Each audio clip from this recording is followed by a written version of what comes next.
جنات نظر کیوں نہیں آتے؟ آئیے جانتے ہیں سائنسی تجزیہ۔ جنات اللہ کی مخلوق ہی ہمارا یقین ہے، وہ آگ سے پیدا کیے گئے ہیں، ان میں شیاطین اور نیک صفت بھی موجود ہیں، اور اس پر بہت کچھ لکھا اور پڑھا جا چکا ہے۔ آج ہم جانتے ہیں سائنٹیفک تشریح کہ کیا وہ ہمارے درمیان موجود ہیں، اور سب سے زیادہ اہم سوال کہ ہم انہیں دیکھ کیوں نہیں سکتے۔ لفظ جن کا مؤخذ ہے نظر نہ آنے والی چیز، اور اسی سے جنت یا جنین جیسے الفاظ بھی وجود میں آئے۔ جنات آخر نظر کیوں نہیں آتے؟ اس کی دو وجوہات بیان کی جا سکتی ہیں۔ پہلی وجہ یہ کہ انسان کا ویژن بہت محدود ہے۔ اللہ تعالیٰ نے اس کائنات میں جو الیکٹرو میگنیٹک اسپیکٹرم بنایا ہے، اس کے تحت روشنی 19 اقسام کی ہے، جس میں سے ہم صرف ایک قسم کی روشنی دیکھ سکتے ہیں، جو 7 رنگوں پر مشتمل ہوتی ہے۔ میں آپ کو چند مشہور اقسام کی روشنیوں کے بارے میں مختصراً بتاتا ہوں۔ اگر آپ گیما ویژن میں دیکھنے کے قابل ہو جائیں تو آپ کو دنیا میں موجود ریڈیشنز نظر آنا شروع ہو جائیں گی۔ ایسے ہی اگر آپ ایک مشہور ویژن ایکس رے ویژن میں دیکھنے کے قابل ہو جائیں تو آپ کے لیے موٹی دیواروں کے اندر دیکھنے کی اہلیت پیدا ہو جائے گی۔ روشنی کی ایک اور قسم کو دیکھنے کی صلاحیت الٹرا وائلٹ ویژن کی ہوگی، جو آپ کو انرجی دیکھنے کے قابل بنا دے گی۔ اور اس کے علاوہ مائکرو ویو ویژن اور ریڈیو ویو ویژن کل ملا کر 19 اقسام کی روشنی میں دیکھنے کی صلاحیت سپر پاور محسوس ہونے لگتی ہے۔ کائنات میں پائی جانے والی تمام چیزوں کو اگر 1 میٹر کے اندر سمو دیا جائے تو انسانی آنکھ صرف 300 نینو میٹر کے اندر موجود چیزوں کو دیکھ پائے گی، جس کا آسان الفاظ میں مطلب یہ ہے کہ ہم کل کائنات کا صرف 0.00003% حصہ ہی دیکھ سکتے ہیں۔ انسانی آنکھ کو دکھائی جانے والی روشنی ویزیبل لائٹ کہلاتی ہے، اور یہ الٹرا وائلٹ اور انفرا ریڈ کے درمیان پایا جانے والا چھوٹا سا حصہ ہے۔ ہماری ہی دنیا میں ایسی مخلوقات ہیں جن کا ویژول اسپیکٹرم ہم سے مختلف ہے۔ سانپ انفرا ریڈ بھی دیکھ سکتا ہے، ایسے ہی شہد کی مکھی الٹرا وائلٹ دیکھ سکتی ہے۔ دنیا میں سب سے زیادہ رنگ مینٹس شنب کی آنکھ دیکھ سکتی ہے۔ الو کو رات کے گھوپ اندھیرے میں بھی ویسے رنگ نظر آتے ہیں جیسے انسان کو دن میں۔ امریکن کوک نامی پرندہ ایک ہی وقت میں 180 ڈگری کا منظر دیکھ سکتا ہے، جبکہ گھریلو بکری 320 ڈگری تک کا ویو دیکھ سکتی ہے۔ درختوں میں پایا جانے والا گرگٹ ایک ہی وقت میں 2 مختلف سمتوں میں دیکھ سکتا ہے، جبکہ افریقہ میں پایا جانے والا پرونگز نامی ہرن ایک صاف رات میں سیارے سیٹرن کے دائرے تک دیکھ سکتا ہے۔ اب آپ اندازہ کر سکتے ہیں کہ انسان کی دیکھنے کی حس کس قدر محدود ہے، اور وہ اکثر ان چیزوں کو نہیں دیکھ پاتا جو جانور دیکھتے ہیں۔ ترمذی شریف کی حدیث نمبر 3459 کے مطابق نبی کریم صلی اللہ علیہ وسلم نے فرمایا کہ جب تم مرغ کی آواز سنو تو اس سے اللہ کا فضل مانگو، کیونکہ وہ اس وقت بولتا ہے جب وہ فرشتے کو دیکھتا ہے، اور جب گدھے کے رینگنے کی آواز سنو تو شیطان مردود سے اللہ کی پناہ مانگو، کیونکہ اس وقت وہ شیطان کو دیکھ رہا ہوتا ہے۔ تو جب میں نے مرغ کی آنکھ کی ساخت پر تحقیق کی تو مجھے یہ جان کر حیرت ہوئی کہ مرغ کی آنکھ انسانی آنکھ سے 2 باتوں میں بہتر ہے۔ پہلی بات یہ کہ جہاں انسانی آنکھ میں 2 قسم کے لائٹ ریسیپٹرز ہوتے ہیں، وہاں مرغ کی آنکھ میں 5 قسم کے لائٹ ریسیپٹرز ہوتے ہیں۔ اور دوسری چیز فوبیا ہے، جو انتہائی تیزی سے گزر جانے والی کسی چیز کو پہچاننے میں آنکھ کی مدد کرتا ہے، جس کی وجہ سے مرغ آسانی سے ان چیزوں کو دیکھ سکتا ہے جو روشنی دیں اور انتہائی تیزی سے حرکت کریں۔ اور اگر آپ گدھے کی آنکھ پر تحقیق کریں تو آپ دیکھیں گے اگرچہ رنگوں کو پہچاننے میں گدھے کی آنکھ ہم سے بہتر نہیں ہے، لیکن گدھے کی آنکھ میں راڈز کی ریشو کہیں زیادہ، اور اس وجہ سے گدھا اندھیرے میں درختوں اور سائے کو پہچان لیتا ہے۔ یعنی آسان الفاظ میں گدھے کی آنکھ میں اندھیرے کو پہچاننے کی صلاحیت ہم سے کہیں زیادہ ہوتی ہے۔ البتہ انسان کے سننے کی حس اس کے دیکھنے کی حس سے بہتر ہے، اگرچہ دوسرے جانوروں کے مقابلے میں پھر بھی کم ہے۔ مثال کے طور پہ نیولے نما جانور کے سننے کی صلاحیت سب سے زیادہ یعنی 16 ہرٹز سے لے کر 45,000 ہرٹز ہے، اور انسان کی اس سے تقریباً آدھی یعنی 30 ہرٹز سے لے کر 20,000 ہرٹز ہے۔ اور شاید اسی لیے جو لوگ جنات کے ساتھ ہونے والے واقعات رپورٹ کرتے ہیں وہ دیکھنے کے بجائے سرگوشیوں کا ذکر کرتے ہیں۔ ایک سرگوشی کی فریکوینسی میں تقریباً 150 ہرٹز ہوتی ہے، جس میں انسان کا اپنے ذہن پر کنٹرول ختم ہو جاتا ہے۔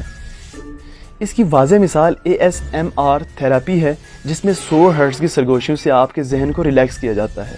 ویڈیو کے شروع میں میں نے جنات کو نہ دیکھ پانے کی 2 ممکنہ وجوہات کا ذکر کیا تھا، جن میں سے ایک تو میں نے بیان کر دی، لیکن دوسری بیان کرنے سے پہلے میں ایک چھوٹی سی تھیوری آپ کو سمجھانا چاہوں گا۔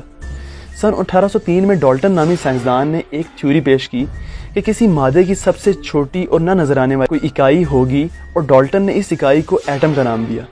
اس بات کو 100 سال گزرے تھے جب تھامسن نامی سائنسدان نے ایٹم کے گرد مزید چھوٹے ذرات کی نشاندہی کی، جنہیں الیکٹرانز کا نام دیا گیا۔ پھر 7 سال بعد ردرفورڈ نے ایٹم کے نیوکلیس کا اندازہ لگایا۔ صرف 2 سال بعد بوہر نامی سائنسدان نے بتایا کہ الیکٹرانز ایٹم کے گرد گھومتے ہیں، اور 10 سال بعد 1926 میں شارڈنگر نامی سائنسدان نے ایٹم کے اندر بھی مختلف اقسام کی انرجی کے بادلوں کو دریافت کیا۔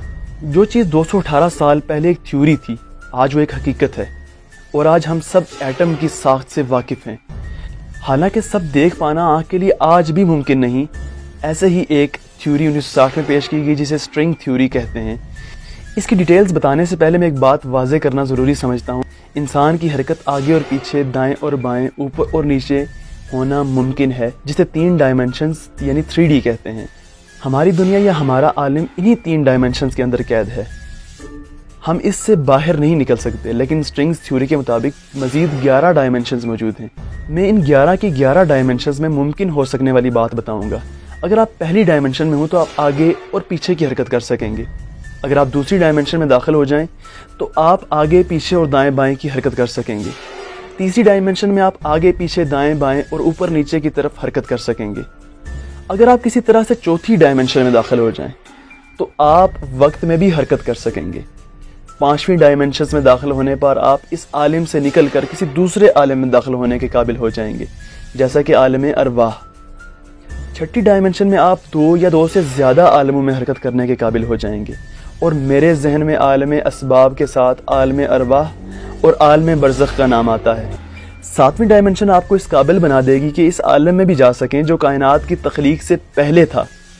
8ویں ڈائمنشن آپ کو تخلیق سے پہلے کی بھی مختلف عالموں میں لے جانے کے قابل ہوگی، اور 9ویں ڈائمنشن ایسے عالموں کا سیٹ ہوگا جن میں سے ہر عالم میں فزکس کے قوانین ایک دوسرے سے بالکل مختلف ہوں گے۔ ممکن ہے کہ وہاں کا ایک دن ہمارے 50,000 سال کے برابر ہو۔ اور آخری اور 10ویں ڈائمنشن، اس میں آپ جو بھی تصور کر سکتے ہیں اور جو بھی سوچ سکتے ہیں اور جو بھی آپ کے خیال میں گزر سکتا ہے، اس ڈائمنشن میں وہ سب کچھ ممکن ہوگا۔ اور شعیب گیلانی کے طور پر میری ذاتی رائے کے مطابق جنت شاید اسی ڈائمنشن سے بھی ایک درجہ آگے کی جگہ ہے، کیونکہ حدیث قدسی میں آتا ہے کہ جنت میں میرے بندے کو وہ کچھ میسر ہوگا جس کے بارے میں نہ کبھی کسی آنکھ نے دیکھا ہے، نہ کبھی کسی کان نے سنا ہے، اور نہ کبھی کسی دل میں اس کا خیال گزرا۔ اور دوسری جگہ یہ بھی آتا ہے کہ میرا بندہ وہاں جس چیز کی بھی خواہش کرے گا وہ اس کے سامنے موجود ہوگی۔ بالیقین جنات ہم سے اوپر کی ڈائمنشن کے بینگز ہیں، اور یہ وہ دوسری سائنٹیفک وجہ ہے کہ جس کی بنا پر ہم انہیں نہیں دیکھ سکتے۔ ان 10 ڈائمنشنز کے بارے میں جاننے کے بعد آپ یہ سمجھ سکتے ہیں کہ جنات کے بارے میں قرآن ہمیں ایسا کیوں کہتا ہے کہ وہ تمہیں وہاں سے دیکھتے ہیں جہاں سے تم انہیں نہیں دیکھ سکتے، یا پھر عفریت اتنی تیزی سے سفر کیسے کر سکتے ہیں، جیسے سورہ سبا میں ذکر ہے کہ ایک عفریت نے حضرت سلیمان علیہ السلام کے سامنے ملکہ بلقیس کا تخت لانے کا دعویٰ کیا تھا، یا پھر کشش ثقل کا ان کے اوپر اثر کیوں نہیں ہوتا اور وہ اڑتے پھرتے ہیں، یا پھر کئی دوسرے سوالات جیسے عالم برزخ جہاں روحیں جاتی ہیں، عالم ارواح جہاں تخلیق سے پہلے اللہ تعالیٰ نے تمام ارواح سے عہد لیا تھا کہ تم کسی اور کی عبادت نہیں کرو گے، اور سب نے ہوش میں اقرار کیا تھا، یا قیامت کے روز دن کیسے مختلف ہوں گے، یا شہداء کی زندگی کس عالم میں ممکن ہے۔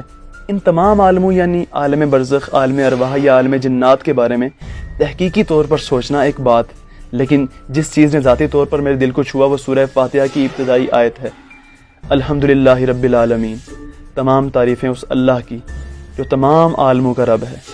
اور میں سمجھتا ہوں کہ تمام عالم کے الفاظ کا جو اثر میں اب اپنے دل پر محسوس کرتا ہوں پہلے کبھی محسوس نہیں کیا تھا۔ ملتے ہیں کسی ایسی ویڈیو کے ساتھ، اپنا خیال رکھیے گا، اللہ نگہبان۔